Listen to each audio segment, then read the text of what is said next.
গরমের দিনে ঠান্ডা জাতীয় খাবার বা ঠান্ডা জাতীয় ড্রিঙ্কস পান করতে কে না পছন্দ করে। তাই আজকে আমি আপনাদের সঙ্গে শেয়ার করছি দুই ধরনের ভিন্ন স্বাদের কোল্ড কফি, যেটা খুবই টেস্টি। আপনারা সবাই খুব সহজেই তৈরি করে নিতে পারবেন এবং আশা করছি সবাই এই কোল্ড কফিটা পছন্দ করবেন। আমরা সাধারণত রেস্টুরেন্টসে গিয়ে এই কোল্ড কফি 150 থেকে 200 টাকা পার গ্লাস কিনে খাই, তবে ঘরে খুব সহজে এবং সিম্পল উপায়ে তৈরি করতে পারবেন এবং খুবই কম খরচে তৈরি করা যায়। 2 গ্লাস কফি তৈরি করতে ম্যাক্সিমাম 50 থেকে 60 টাকা খরচ হবে।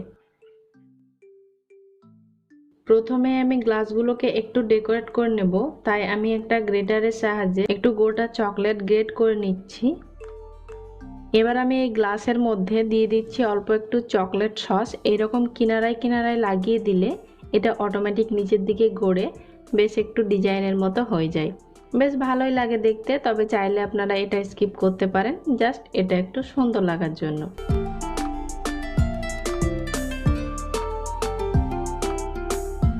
এবার গ্রেট করে রাখা চকলেটগুলো আমি গ্লাসের মধ্যে লাগিয়ে নিচ্ছি।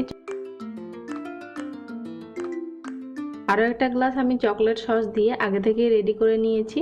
চকলেট সস না থাকলে চকলেটটাকে জাস্ট একটু মেল্ট করে নেবেন, তাহলেই হয়ে গেল চকলেট সস।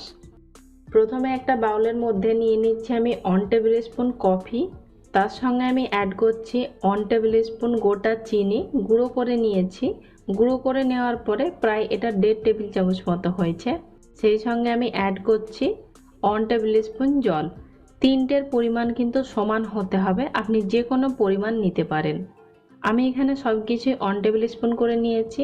এবার এটাকে আমি বিট করে নেব। তার আগে আমি প্রথমে একটু মিশিয়ে নিচ্ছি। আপনারা চাইলে কাঁটা চামচ দিয়েও এটাকে তৈরি করে নিতে পারেন, তবে কাঁটা চামচ দিয়ে তৈরি করলে চিনিটা অবশ্যই গোটা রাখবেন, গুঁড়ো করে নেবেন না। অথবা আপনারা চাইলে এরকম এগ হুইস্ক দিয়েও করতে পারেন, এগুলোতে সময়টা অনেকটাই বেশি লাগে। যেহেতু আমার কাছে হ্যান্ড ব্লেন্ডার আছে, তাই আমি হ্যান্ড ব্লেন্ডার দিয়ে কফিটাকে আমি বিট করে নিচ্ছি। কিছুক্ষণের মধ্যে দেখবেন কফিটা বেশ ফ্লাফি হয়ে আসছে এবং কালারটা ধীরে ধীরে লাইট হতে থাকছে। তবে এটা আমার এখনো বিট করা হয়নি, এটা আরও কিছুক্ষণ সময় ধরে আমি বিট করে নিচ্ছি। দেখতে পাচ্ছেন এবার কফির কালারটা কিন্তু অনেকটাই লাইট হয়ে গেছে। মাঝে মধ্যে অবশ্যই একটু নেড়ে মিশিয়ে নিতে হবে। তো এটা আমি আরও কিছুক্ষণ বিট করে নেব। এক সময় দেখবেন কফির কালারটা ঠিক এইরকম ক্রিম কালারে চলে এসেছে এবং ভলিউমটাও দেখতে পাচ্ছেন কতটা বেড়ে গেছে। এবং আপনারা এরকম একটু চেক করে দেখবেন কফিটা বেশ স্টিকি হয়ে গেছে। ঠিক যখন আপনাদের কফিটা এরকম হয়ে আসবে তখন আর বিট করার প্রয়োজন নেই। এই কফিটাকে আপনারা স্টোর করতে পারবেন। আমি একটা এয়ারটাইট জারের মধ্যে আমি কিছুটা কফি তুলে রাখছি, সবটা আমার প্রয়োজন নেই। এবং এটা নর্মাল ফ্রিজে রেখে আপনারা 7 দিন পর্যন্ত স্টোর করে রাখতে পারবেন। তবে যত সময় যাবে এই কফিটা কিন্তু নিচে বসতে থাকবে এবং এর যে ভলিউমটা আছে সেটা কিন্তু কমতে থাকবে।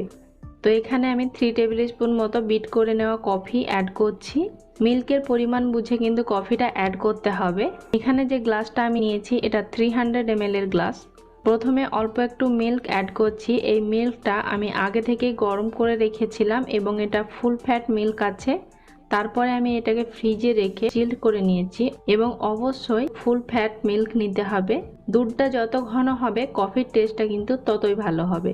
দুধটা গরম করার সময় নিজেদের স্বাদ মতো চিনি অ্যাড করে দুধটাকে কিন্তু গরম করে নিতে হবে। সাধারণত কোল্ড কফিতে মিষ্টির পরিমাণটা খুবই কম থাকে, তবে আপনারা নিজেদের স্বাদ মতো মিষ্টিটা অ্যাড করতে পারবেন। ঠিক এইরকম ভাবে এ পাত্র থেকে ও পাত্র বারবার ঢেলে ঢেলে ফেনা তৈরি করে নিতে পারেন, অথবা একটা এগ হুইস্কের সাহায্যে আবারও নেড়ে একটু ফেনাটা তৈরি করে নিতে পারেন। তৈরি হয়ে গেল আমার প্লেন কোল্ড কফি।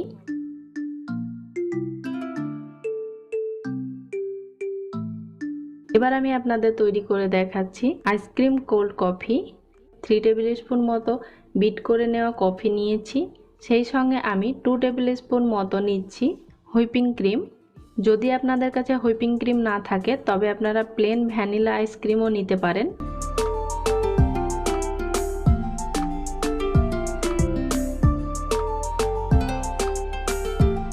বিট করে নেওয়া হয়ে গেছে। এখান থেকে খুবই সামান্য পরিমাণে একটু আমি কফিটা তুলে রাখছি। এবার এর মধ্যেও আমি দুধ অ্যাড করে খুব ভালো করে নেড়ে মিশিয়ে নিচ্ছি। অবশ্যই খুব ভালো করে মিশিয়ে নিতে হবে এবং এটা আমি গ্লাসের মধ্যে ঢেলে নিচ্ছি। গ্লাসের মধ্যে ঢাললে দেখতে পাবেন খুব একটা ঝাঁক তৈরি হবে।